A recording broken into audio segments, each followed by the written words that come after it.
अस्सलाम वालेकुम मेरे भाइयों आप स्क्रीन पर देख रहे हैं मुफ्ती यासिन नदीम अलवाइजी साहब को। मुफ्ती यासिन नदीम अलवाइजी साहब की पर्सनली मैं बहुत ज़्यादा इज़्ज़त करता हूं, क्योंकि उन्होंने जो एथिज़्म के ख़िलाफ़ काम किया है और हज़ारों ऐसे नौजवान लोग थे जो शक में पड़े हुए थे कि मैं किस तरफ जाऊँ, इस्लाम में रहूँ या इस्लाम को माज़अल्लाह छोड़ दूँ। यासिन नदीम अलवाइजी साहब की मेहनत की बदौलत और अल्लाह के ख़ास फ़ज़ल की बदौलत वो नौजवान तबका इस्लाम के अंदर वापस आया। लेकिन यासिन नदीम अलवाइजी साहब के साथ दिक्कत वही है जो बाकी मौलवियों के साथ है कि वो अपने फ़िरक़े से इस तरीके से चिपके हुए हैं कि वो उनकी गलत बातों को भी जो वो डाइजेस्ट कर जाते हैं। अभी हाल ही में उन्होंने जावेद अहमद गामदी साहब और इंजीनियर साहब के हवाले से एक वीडियो रिकॉर्ड कराई। सबसे पहले आप उस वीडियो को सुने। एथीज़म और थीज़म के दरमियान एक बॉर्डर लाइन है जिसको आपने कहा गामदीज़म, और दूसरा क्या बोला, इंजीनियरिज्म। जदीदियत के तहत ये दोनों फितने आते हैं। गामदीयत का मकसद ये है कि रिवायत से मुसलमान को काट दिया जाए, और जो दूसरा फितना है वो रिवायत में शक पैदा करना चाहता है। वो ये कहता है कि मैं आपको बुखारी से जोड़ रहा हूँ, मैं आपको मुस्लिम से जोड़ रहा हूँ, फिर उसके बाद सहाबा पे तानो तशनी करेगा, अइम्मा इज़ाम पर तानो तशनी करेगा, फुक़हा मुहद्दिसीन को उल्टी सीधी ज़बान उनके लिए इस्तेमाल करेगा, औलिया अल्लाह की शान में गुस्ताखी करेगा। ये सारी चीज़ें जब होंगी तो एक नौजवान जो कम पढ़ा लिखा है, जिसने सोशल मीडिया पर अभी उसको नया नया दीन का शौक चढ़ा है और वो दीन समझना चाहता है, तो ये समझेगा कि ये सारे अइम्मा, ये सारे मुहद्दिसीन, इन सब लोगों ने अपना वक्त भी खराब किया है और हमें गुमराह किया है, अलियाज़ बिल्लाह। तो क्या होगा, रिवायत से वो शख्स कट जाएगा। तो पहला शख्स रिवायत से काटता है खुल्लम खुल्ला, दूसरा शख्स रिवायत में शक पैदा करता है ताकि आप रिवायत से कट जाएं, और जब रिवायत से आप कट जाएंगे तो जदीदियत के ज़ेर साया आ जाएंगे। तो ये जदीदियत का तो रास्ता है, इल्हाद का रास्ता इनको नहीं कहा जा सकता। आपने उस वीडियो को सुना जिसके अंदर मुफ्ती साहब ने गामदी साहब के हवाले से कहा कि एक शख्स वो है, पहले तो उन्होंने कहा कि ये लोग आपको जदीदियत की तरफ लेके जा रहे हैं। जदीदियत कहते हैं उस चीज़ को कि इस्लाम के अंदर सारे फ़ुक़हा को साइड करके, सारे मुहद्दिसीन को साइड कर कर अपनी एक नई राय लोगों के दरमियान रख देना, ये होता है जदीदियत का मतलब। उन्होंने गामदी साहब के हवाले से कहा कि एक शख्स वो है जो आपको रिवायतों से काटता है, यानी गामदी साहब हम लोगों को रिवायतों से काट देते हैं। फिर इंजीनियर साहब के हवाले से कहा कि एक शख्स वो है जो आपको रिवायतों में शक में डाल देता है, यानी इंजीनियर साहब हम लोगों को शक में डाल देते हैं। फिर आगे कहा कि वो सहाबा पे ज़बान दराज करता है, वो आइम्मा की जो है वो तौहीन करता है, वो मुहद्दिसीन और फ़ुक़हा को नहीं मानता, वो बुज़ुर्गान दीन की गुस्ताखियाँ करता है। तो मैं यहाँ कहना चाहता हूँ, सबसे पहले तो आप ये समझ लें कि इंजीनियर साहब से मुझे भी इख्तिलाफ़ है और कई ख़तरनाक मसलों पर इख्तिलाफ़ है।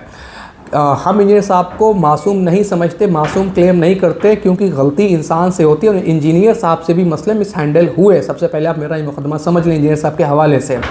बाकी जो उन्होंने कहा कि इंजीनियर साहब सहाबा के ऊपर जो ज़बान दराज करते हैं, तो मेरे भाइयों आप स्क्रीन पर देख सकते होंगे कि शान सैयदना अबू बकर के हवाले से उसका लेक्चर रिकॉर्ड है। शान हज़रत उमर, शान उस्मान, शान अली, अम्मार इब्न यासिर, अबू ज़र गफ़ारी, दीगर असहाब के लिए इंजीनियर ने जो है वो लेक्चर्स रिकॉर्ड कराए हैं और बड़ी ही शानदार शान बयान करी। इवन अहले तशरीयों की किताब से उन्होंने खुलफ़ाए राशिदीन की शान को बयान किया है, सहाबा इकराम के मकाम को बयान किया, कुरान की नस से सहाबा इकराम की शानों को बयान किया है इंजीनियर साहब ने।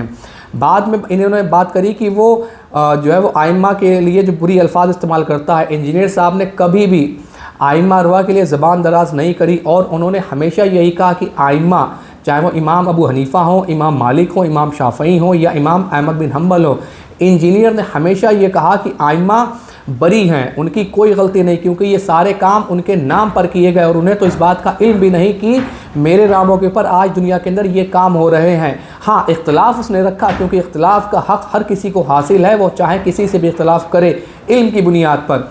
फिर उन्होंने कहा कि वो मुहद्दिसीन को जो है वो नहीं मानता। मेरे भाइयों आपने इंजीनियर साहब की वीडियोस देखी होंगी, इंजीनियर ने जितने भी रेफरेंसेस दिए, जितने भी रेफरेंसेस कुरान और अहादीस के अंदर से कोड किए, उसके अंदर 98% मसले बिल्कुल एक्यूरेट थे। आप चाहे वो नंबर जाके चेक कर लें अहादीस की किताबों के अंदर या गूगल के ऊपर या किसी भी इस्लामिक साइट के ऊपर आप जाकर हदीसें क्रॉस चेक कर लें, वो कुरान की आयातें चेक कर लें। मैं भी मानता हूँ कि 1-2% में मसला जो है इंजीनियर से मिस हैंडल हुआ। फिर इन्होंने कहा कि वो बुजुर्गान दीन को नहीं मानता, तो भाई कौन से बुजुर्गान दीन, आपके वाले या आपके सामने वाली पार्टी वाले? क्योंकि आप भी सामने वाली पार्टी के बुज़ुर्गों को बुज़ुर्ग नहीं मानते और वो भी आपके बुज़ुर्गों को बुज़ुर्ग नहीं मानते, तो इस पर तो आप बात ही ना करें। तो और इसमें सबसे इम्पॉर्टेंट चीज़ मेरे भाइयों की मुफ्ती यासिन नदीम अलवाइजी साहब انجینئر کی اگر 2-4 غلطی کی بنا پر آپ اسے بالکل سائیڈ لائن کر دے رہے ہیں اور یہ بتانے کی کوشش کر رہے ہیں کہ وہ نوجوان طبقے کو گمراہ کر رہا ہے، تو آپ کا اپنے بارے میں کیا خیال ہے؟ آپ نے بھی کئی ایک مسئلے جو ہیں وہ غلط بیان کیے ہیں. آپ نے بھی عیسیٰ علیہ السلام کو معاذ اللہ یہودیوں کے بہاف پر دجال کہا ہے. آپ سے بھی احادیثوں کے اندر گڑبڑی ہوئی ہے، میں ویڈیوز دکھا سکتا ہوں. پھر آگے بات کریں کہ اگر 2-4 غلطیوں کی بنا پر کوئی جو ہے گمراہیت پھیلا سکتا ہے امت کے اندر، تو پھر آپ کے اپنے اکابرین کے بارے میں کیا خیالات ہیں؟ آپ کا مولانا تھانوی صاحب کے بارے میں کیا خیال ہے؟ آپ کا رشید احمد گنگوئی صاحب کے بارے میں کیا خیال ہے؟ آپ کا قاسم نانوتوی اور اسماعیل دہلوی کے بارے میں کیا خیال ہے کہ جنہوں نے اپنی کتابوں کے اندر لکھا کہ نماز کے اندر اگر گھوڑے گدھے خچر کا معاذ اللہ خیال آ جائے تو نماز ہو جائے گی، لیکن اگر نبی پاک صلی اللہ علیہ وسلم کا خیال آئے گا تو نماز نہیں ہوگی، استغفر اللہ. جنہوں نے اپنی کتابوں کے اندر لکھا کہ اگر کچھ علم نبی پاک صلی اللہ علیہ وسلم کے لیے مان بھی لیا جائے تو اس میں ان کی کیا خصوصیت ہے؟ ایسا علم تو استغفر اللہ ہر پاگل بچے، جانور اور حیوان کو حاصل ہے. جنہوں نے اپنی کتابوں کے اندر لکھا تھانوی رسول اللہ اس میں جو ہے استغفر اللہ اس میں جو ہے وہ مطمئن رہو میں متبع سنت ہوں، اس لیے اللہ نے تمہیں اس طرح کا خواب دکھایا. جنہوں نے اپنی کتابوں کے اندر لکھا کہ اگر نبی پاک صلی اللہ علیہ وسلم کے بعد بھی کوئی نبی آ جائے تو ختم نبوت پر کوئی بھی حرف نہیں پڑے گا.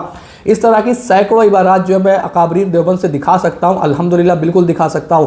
تو آپ کی ان کے بارے میں کیا رائے ہے؟ مسئلہ یہ ہے کہ اگر یہ جو فرقے کے لوگ ہیں اگر ان سے آپ کسی ایک مسئلے پر اختلاف کر دیتے ہیں، بلکہ آپ بالکل قرآن و حدیث کی روح سے اختلاف کر رہے ہو کہ آپ بالکل انہیں دلیل دے دیں کہ بھائی قرآن کے اندر یہ مسئلہ ہے، حدیث کے اندر یہ مسئلہ ہے، اور آپ کے اکابرین یا آپ کا اسٹیٹمنٹ اس طریقے کا ہے اور میں قرآن اور حدیث کی بنا پر آپ سے اور آپ کے اکابرین سے اختلاف کر رہا ہوں، بس آپ کے لیے قیامت ہو جاتی ہے، آپ کے لیے شامت ہو جاتی ہے، آپ کے اوپر گمراہیت کا فتویٰ لگتا ہے، آپ کے لیے لوگوں کو بہکانے کا فتویٰ لگتا ہے. ایون کچھ زیادہ شدید پسند لوگ جو زیادہ ہی غصے میں ہوتے ہیں، زیادہ ہی جلالی ہوتے ہیں، وہ آپ کو جو ہے نا اسلام سے ہی باہر نکال دیتے ہیں. جیسے استغفر اللہ اسلام انہی کے اوپر چل رہا ہو، دین انہی کے اوپر چل رہا ہو، کیونکہ ان لوگوں کے پاس تو شاید فرشتے آتے ہوں اور انہیں بتاتے ہوں کہ کون سا شخص جو ہے وہ اسلام کے اندر ہے اور کون سا شخص جو ہے وہ اسلام سے باہر ہے. تو میرے بھائیوں، کہنے کا مطلب یہ ہے کہ میں بھی مانتا ہوں کہ انجینئر سے مسئلے میں سینڈل ہوئے، لیکن اس کی بنا پر یہ کہہ دینا کہ اس نے امت کو گمراہ کیا ہے مسئلہ یا وہ امت کے اندر فتنہ پھیلا رہا ہے، دقت یہ نہیں ہے. دقت یہ ہے کہ انجینئر کے آنے کے بعد ہر کسی کے فرقے سے لاکھوں لوگ ٹوٹ کر جو ہے وہ قرآن و حدیث سے جڑے، انہوں نے اپنے آپ کو واحد مسلمان کہلانا پسند کیا، نہ کہ دیوبندی، بریلوی، اہل حدیث یا کوئی دیگر فرقہ. ان لوگوں کو بس یہی دقت ہے کہ لوگوں نے آ کر انہی کے لوگوں نے آ کر فرقے کے لوگوں نے آ کر اپنے ہی عالموں سے، اپنے ہی اکابرین کے بارے میں سوال کیا کہ بھائی کیا انہوں نے ایسا کتاب میں لکھا، کیا انہوں نے ایسا کتاب میں لکھا، حدیث کے اندر تو یہ مسئلہ ہے، قرآن کے اندر تو یہ مسئلہ ہے، اور آپ مجھے اس طریقے کے مسئلے بتا رہے ہیں.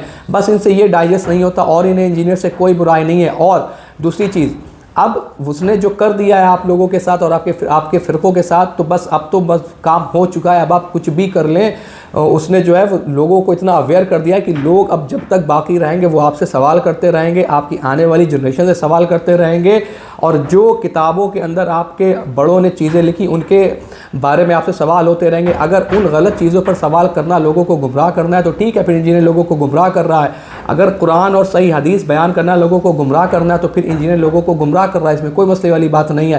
لیکن آپ بھی حق بیان نہیں کر رہے، کیونکہ آپ کے یہاں تو 80 کا 50% تو ضعیف احادیث ہیں فضائل اعمال جیسی کتابوں کے اندر، اور موضوع روایتیں تک موجود ہیں جنہیں آپ کے یہاں کے لوگ بڑے ہی شان سے جو ہے بڑے فخر کے ساتھ بیان کرتے ہیں. تو میرے بھائی، کسی سے اتنی نفرت نہ کریں کہ اس کی پوری محنت کو جو ہے وہ آپ ایک دم کٹ آف کر دیں، کہ یہ زیرو کر دیں اسے بالکل، اور کہہ دیں اس کی تو کوئی ویلیو نہیں، اس کی تو کوئی اوقات ہی نہیں ہے، اور یہ تو صرف فتنہ پھیلا رہا ہے. اللہ سے ڈریں، کیونکہ جواب آپ کو بھی اللہ کو دینا ہے، اور انجینئر کو بھی اللہ کو دینا ہے، اور ہمیں بھی اللہ کو ہی جواب دینا ہے. امید ہے کہ بات آپ کے سمجھ آئی ہوگی. الا اللہ.